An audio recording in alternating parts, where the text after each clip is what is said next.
பாசிட்டிவாக என்னென்ன இருக்குங்கிறத லிஸ்ட் போட்டோம். என்னென்ன நெகட்டிவ்ஸ் இருக்குன்னு லிஸ்ட் போட்டோம். சரி பாசிட்டிவாக மூவ் பண்ணுவோம். It's a miracle child. நம்ம வந்து அது இது பண்ணக்கூடாது.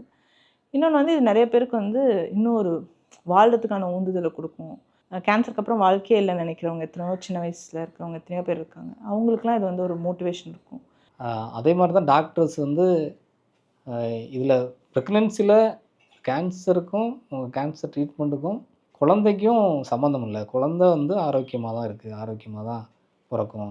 இதை நினச்சிக்கிட்டு நீங்கள் வந்து குழந்தைய அணுக வேண்டாம் அப்படின்னு தான் டாக்டர்ஸ் வந்து சொன்னாங்க. கேன்சர் பேஷண்ட்டு சர்வைவ் ஆகிட்டு ஒரு கேன்சர் வாரியராக இருக்கும் பொழுது நம்மளுக்கு இன்னொரு க்ளோஸ் ஃபாலோஅப் இருக்கணும்.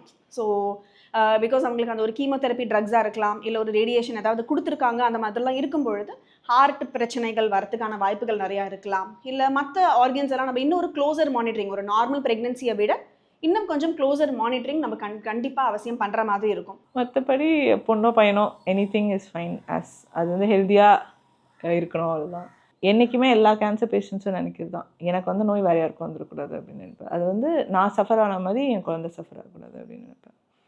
அது மட்டும்தான் நான் வந்து இன்றைக்கும் இல்லை எப்போவுமே ஃபீல் பண்ணுறது வந்து அதான்.